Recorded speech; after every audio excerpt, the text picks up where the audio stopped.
Saudações tricolores, eu sou o Fio, esse é o canal Gol de Barriga, e por esse tom de voz a gente sabe que a gente vai debater hoje um tema que é muito complicado, né?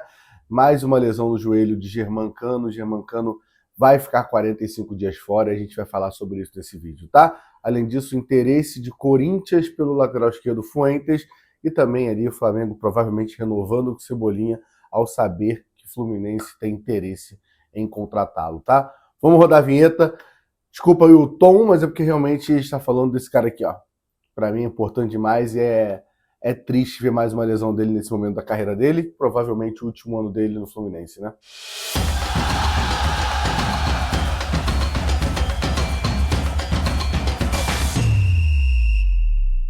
Antes de começar a pedir aquela moral para vocês, por favor, se inscreve no canal, deixa o like, ajuda muito a gente continuar esse trabalho aqui. Tem vídeos todos os dias aqui sobre o Fluminense no canal Gol de Barriga, além de lives de segunda a sexta e final de semana, caso ocorra algum absurdo, a gente liga lá e vai trocar uma ideia com vocês. E a ideia é ser ali um torcedor falando para outros torcedores do Fluminense, tá? E ainda mais no caso como essa matéria que a gente vai falar agora, que saiu no começo da noite de ontem, sobre Germancano do Fluminense sofre lesão no joelho e passará por cirurgia. Previsão de retorno é de 45 dias, de acordo com o clube.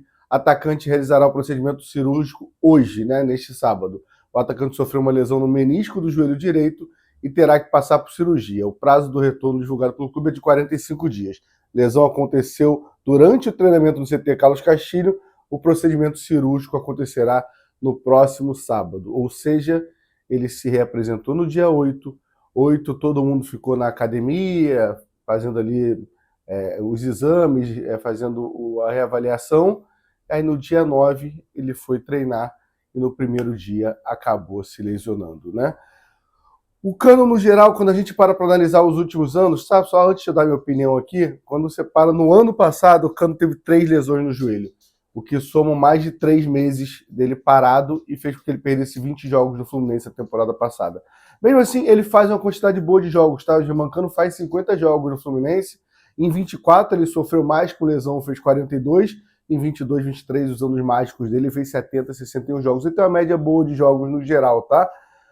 Sobre o Germancano, o joelho, vale lembrar a fala do Michel Simoni no podcast, acho que é Basticast o nome, se eu não me engano, tá? Eu esqueci de anotar aqui, mas acho que é Basticast, onde ele diz que o Fluminense tem um jogador hoje que não tem ligamento cruzado, que ele fala que ele operou o primeiro e falhou, e ele, quando rompeu o segundo, ele não quis operar, que ele não tinha nenhum ligamento cruzado, o Germancano nos joelhos ali. Ele tá falando isso no sentido de que ele deu muito certo. Se ele não tivesse dado certo no Fluminense, isso é tudo antes de chegar no Fluminense, né? O Fluminense contrata um jogador com o joelho totalmente debilitado, né? E aí ele fala, pô, se ele não der certo, o Fluminense seria muito criticado, mas deu certo. Então o futebol depende muito disso. Aí ele fala que dá para o jogador jogar sem o ligamento cruzado, ele dá o exemplo do Carlos Alberto Torres, é um papo ali mais médico, mas só que vale essa lembrança. Agora eu vou dar minha opinião sobre o Germancano. Cara, eu acho muito triste. Se você entrar aqui para falar comentário, você pode falar, deixa seus comentários aqui de é um ex-jogador há 2 temporadas, tinha que sair, o Fluminense. Eu não compactuo com isso. Para mim, o Fluminense, o Germancano tem que acabar a carreira esse ano no Fluminense. E eu acho que essa lesão no começo da temporada caminha para isso. Se a gente for poder focar em um jogador só, eu acho que a Libertadores passa pelos pés e pelas mãos e cabeça do treinador, de muita gente ali envolvida, né, diretoria. O ganho da nossa Libertadores passa por muita gente, nossa torcida, mas se a gente for focar em um jogador, esse cara se chama Germancano, que fez 13 gols, né? É o cara que fez 44 gols numa temporada e 40 gols na outra temporada. Só quem viveu aquela época ali sabe o quanto era mágico do Maracanã, e o cara chutava de qualquer lugar, a bola entrava e tu falava, porra, ele é muito foda, cara.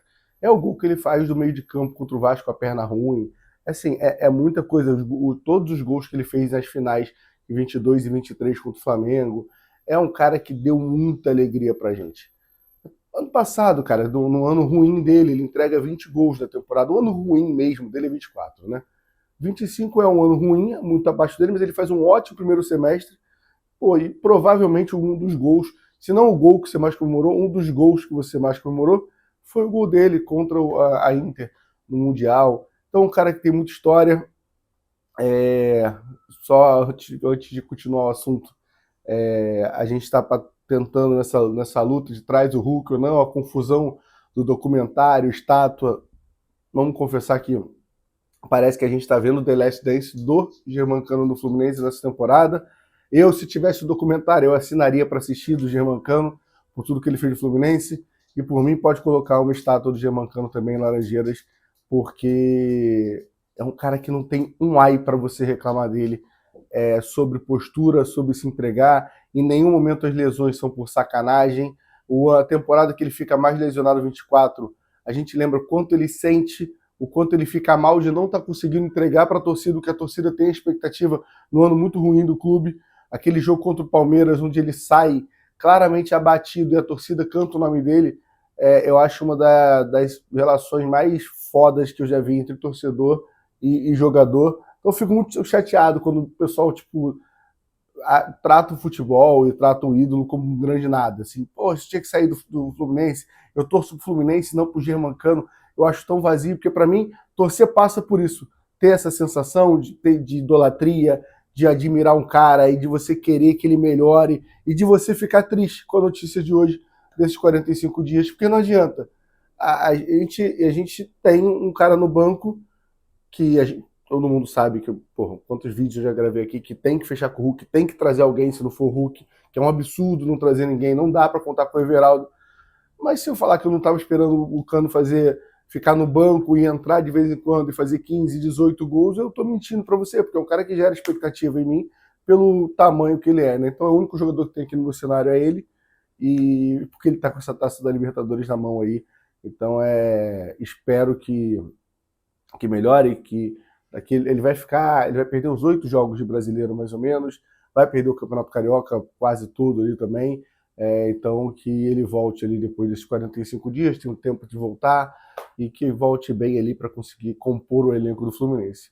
Elenco esse do Fluminense, que agora, nesse momento, a gente começa a temporada com Everaldo, John Kennedy e Lelê. E aí só me preocupa quando a fala do Angione, a tranquilidade do Angione de dizer que, não, para a zaga, tá tudo fechado. A gente vai de Freitas, a gente vai de Ignácio, Gemes e Igor Rabelo. Eu tenho muito medo, caso o Hulk não venha, que as coisas... Eu falei no vídeo ontem, eu vou repetir de hoje. Cada dia que passa sem Hulk no Fluminense, está mais próximo realmente de ele não vir.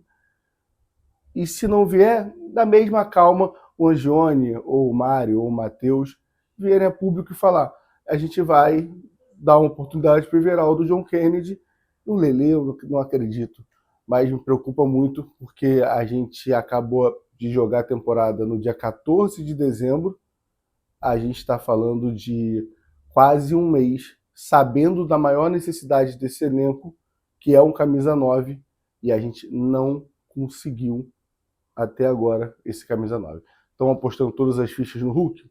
Ok. Se der certo, parabéns. Se não der certo, a diretoria vai ser muito, mas assim, muito cobrada, porque não adianta nada você montar um grande time se lá na frente você não tiver quem fazer gol. E dizem por aí que a gente viu isso na temporada passada. Mas parece que a diretoria não está entendendo a importância e a intensidade que tem que trabalhar para trazer esse camisa 9, né? Vamos para o próximo assunto, falar sobre a lateral esquerda. Quero comentário de vocês aqui sobre o Germancano e sobre essa aflição de não ter o camisa 9.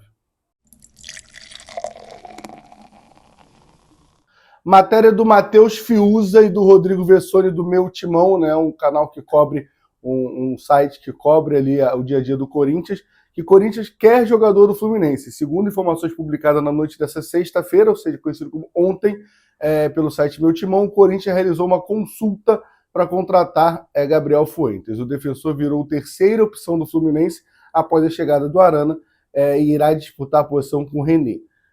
Conforme o Timão, Corinthians não pensa em aquisição em definitivo. Avalia uma investida por empréstimo para ter o jogador de 28 anos. O lateral tem contrato com o Fluminense até agosto de 28 e na última temporada ele somou 28 partidas, 24 como titular, com 5 assistências. Cara, só beber água. Copo na Golcase e cupom Jornada, tá? Esses números de assistências do Fuentes são meio absurdos, tá? Em 28 jogos, 24 como titular, né? Os outros ele entrando. ele tem 5 assistências. Sabe quem tem 5 assistências? O Canóbio, por exemplo, que jogou quase todos os jogos ali. Só tem um jogador que tem mais assistência, que acaba o elenco, que ele. O Canóbio tem 5 e o Serna tem 10. De resto, ele tem mais assistência que Samuel Xavier. Ele tem mais assistência. E assim, Al Hilal no Mundial é assistência dele. Jogo contra o Vasco é assistência dele. Jogo contra o Flamengo é assistência dele. Ele realmente tem bons números de assistências. Tá? Dito isso, eu não gosto. Acho que ele não entrega ali em campo. Vai lembrar que o Arias tinha 13 quando saiu, né? Eu falei só dos jogadores que estavam no elenco. Hoje é o terceiro lateral sem debate nenhum.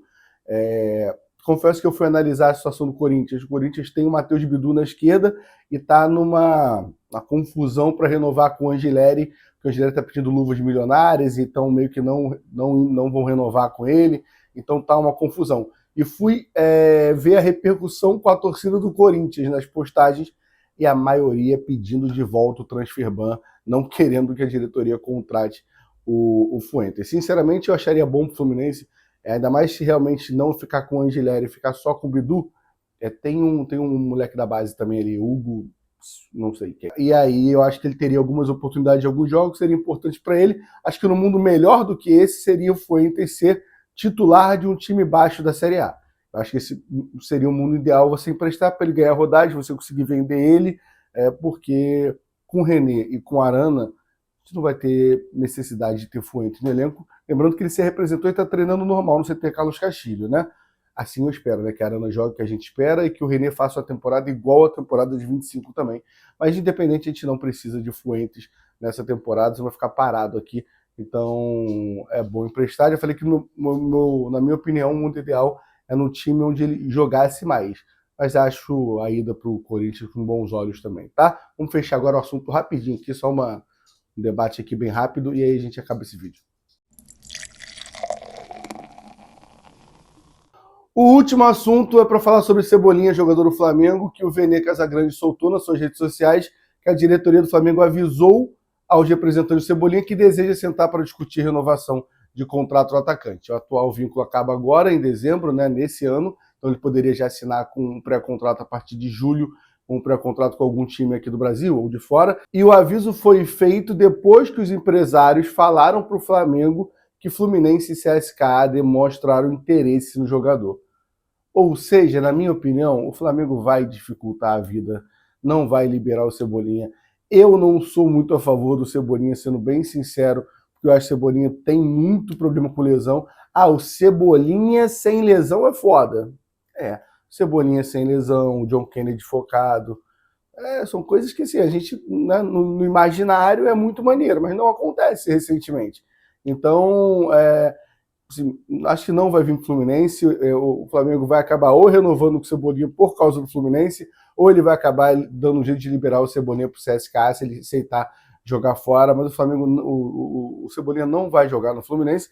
Então, é bom, assim, minha cabeça ainda está no camisa 9, porque não adianta você trazer Cebolinha, Savarino, joga os dois e ele vai cruzar para quê? Para o Everaldo?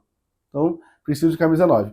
Mas nessa pegada aí, eu acho melhor a gente continuar focando no Savarino, que o Flamengo não vai facilitar a vida para liberar o Cebolinha, tá? Teve atualização do Savarino, eu só não botei no vídeo, mas só para fechar o vídeo aqui. Nessa madrugada, a atualização com o advogado dele, ele não tem empresário, mas tem um staff ali dele, e o advogado dele chegou ao Brasil para ajudar com esse trâmite que envolve o lado pessoal dele. Ele não tomou a decisão ainda. A previsão internamente do Fluminense era realmente de sexta para sábado. Hoje, por acaso, é sábado. Pode ter essa decisão dele. O advogado dele está aqui no Brasil para ajudar ele ou a fechar com o Botafogo um novo contrato ali, renovar, ou realmente se transferir para o Fluminense, tá? Fico na torcida para que feche. Fico na torcida para que eu volte aqui hoje falando, acabou a novela. Pô, de verdade, independente do lado, tá? Pode ser acabou a novela. Hulk não vem. Último vídeo sobre Hulk. Eu não aguento mais esse vídeo, porque ou eu preciso do Hulk para jogar, ou eu preciso acabar com essa história de Hulk pra gente trazer um camisa 9. Ou pelo menos pra diretoria falar que não vai trazer e a gente começar a ofender todo mundo da diretoria para ir com o Everaldo mais um semestre, que seria uma grande loucura. Eu não acredito que a diretoria pense em fazer isso, tá bom? Quero o comentário de vocês aqui. Deixa o like, se inscreve no canal. Se tiver algum... Hoje é aniversário do meu filho, né? Muito parabéns ao meu filho, chamado Frederico. Se tivesse outro, seria Germán. mas vou estar na festa dele ali comemorando, mas se sair alguma notícia, a gente para rapidinho e fala com vocês aqui, tá bom? Tamo junto, até a próxima, valeu!